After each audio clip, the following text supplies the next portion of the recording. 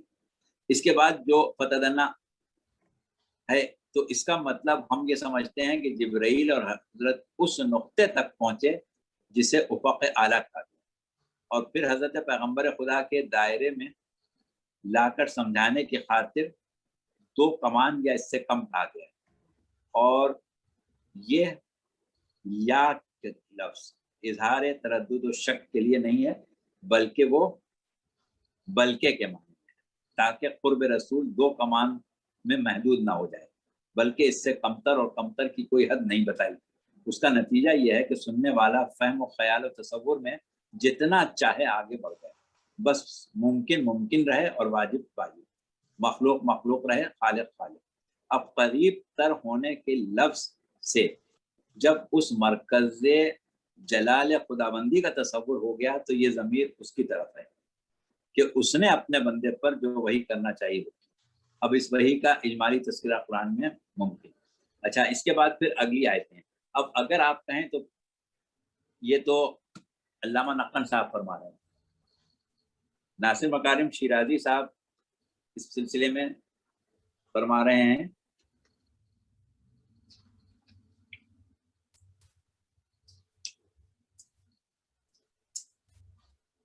انہوں نے بہت تفصیلی گفتگو کی ہے، اور بلقد راہ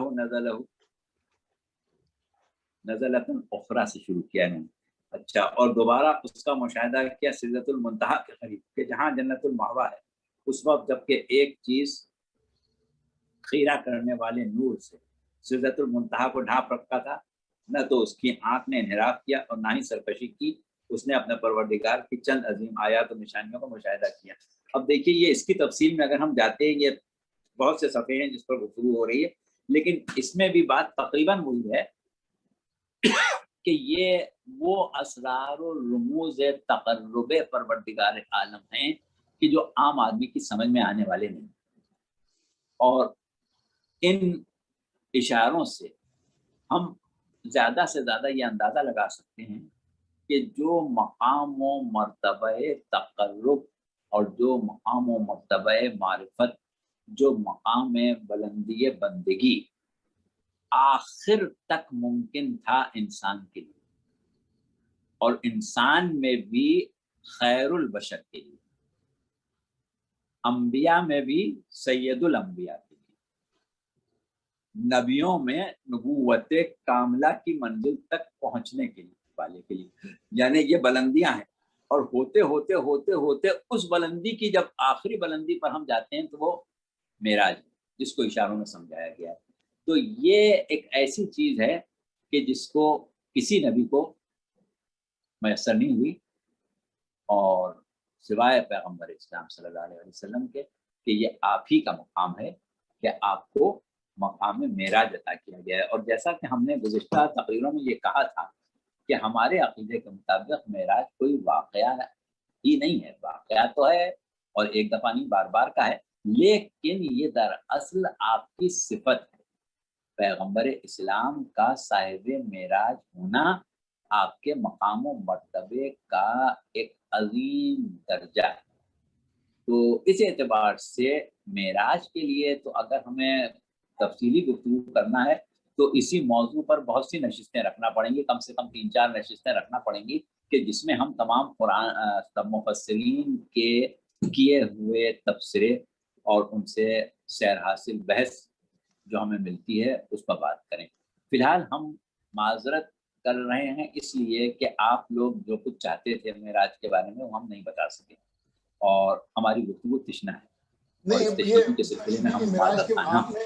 آپ نے خود ہی فرما دیا کہ اس میں لکھا ہے، اس میں کہا گیا ہے کہ بھئی عام آدمی کی سمجھ سے بالا تر ہے معراج کا واقعہ، تو انسسٹ کرنے نہیں کر رہے ہیں ہم کہ آپ ضرور سمجھائیں ہمیں، لیکن جو موٹی موٹی باتیں ہیں نا کہ بیت المقدس کے اندر میرے پاس فوٹو ہے اس جگہ کی جہاں پہ براق آیا اور براق وہاں پارک ہوا آ کے، اور وہاں براق پہ رسول خدا سوار ہوئے، اور پھر وہ وہاں سے، یا مسجد حرام سے مسجد اقصی، یعنی کہ رسول اللہ مکہ سے فلسطین گئے نا اس رات میں، اور پھر وہاں سے گئے اوپر، نہیں، یہ مسئلہ جو ہے اس میں بھی اختلاف ہے. مسجد اقصی جس زمانے میں سرکار رسالت کو معراج ہوئی تھی، یعنی ابتدائی زمانے بعثت میں، جس کا تذکرہ زیادہ تر ملتا ہے، ویسے تو جیسا کہ ہم نے کہا کہ اس کے بعد بھی ہوئی، لیکن اس معراج کا جہاں مسجد اقصی اور مسجد حرام کا تذکرہ ہے، وہاں پر اس زمانے میں یہ والی مسجد بیت المقدس جو تھی، اس کا نام مسجد اقصی تھا ہی نہیں. ایک تو یہ اعتراض کرتے ہیں بعض مفسرین کہ بھئی یہ مسجد اقصی تو اس کا نام بعد میں رکھا گیا، اس زمانے میں اس کا نام نام کو چھوڑ دیں، نام کو چھوڑ دیں، جگہ تو میں دیکھ کے رہا ہوں. بات سنیں، ہاں نہیں بات تو سنیں جی. دوسری چیز یہ ہے کہ اقصی کے معنی ہیں سب سے زیادہ دور، بہت دور، وہ مسجد جو بہت دور واقع ہے. اگر پروردگار مکے سے اٹھا کے فلسطین لے جاتا تو سبحان الذی اسری بعبدہ لیلا من المسجد الحرام الی المسجد الاقصی نہ کہتا. اتنی بڑی بات اللہ کے لیے، یعنی جناب آصف برقیہ تو فلسطین سے تخت بلقیس اٹھا کے پلک جھپکتے میں لے آئے، اور وہی کام جب اللہ کرے تو کہے کیا کہنے اللہ کے، واہ واہ واہ، اللہ نے کیا کمال کر دیا. یہ کون سا کمال ہوا کہ یہاں سے اٹھا کے وہاں لے گئے. تو یہ ہمارے عام طور مفسرین مسجد اقصی جانے کو نہیں مانتے.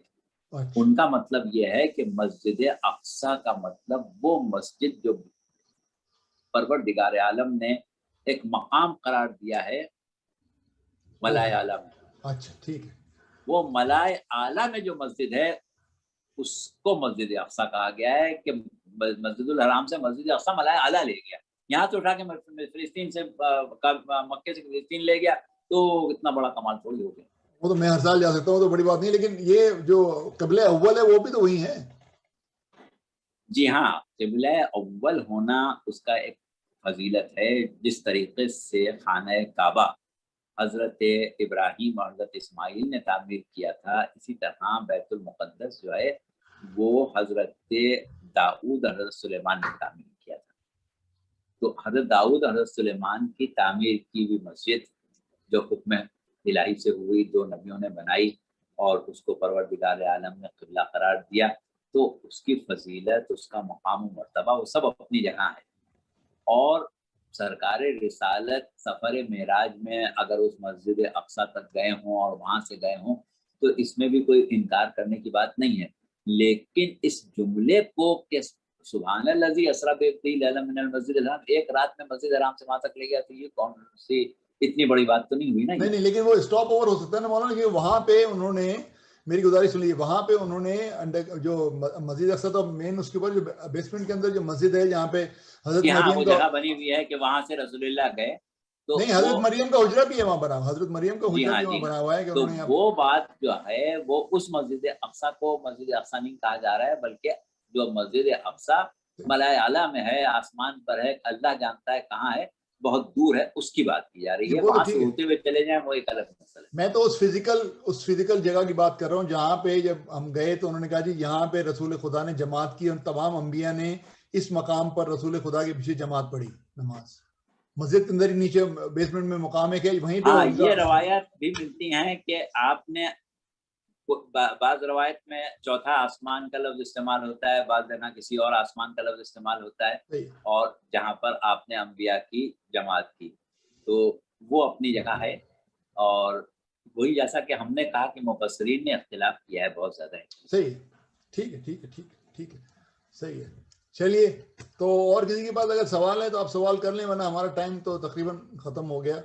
اور مولانا صاحب بہت بہت شکریہ. پھر انشاءاللہ محرم چہلم کے بعد پھر سلسلے کو دوبارہ شروع کریں گے.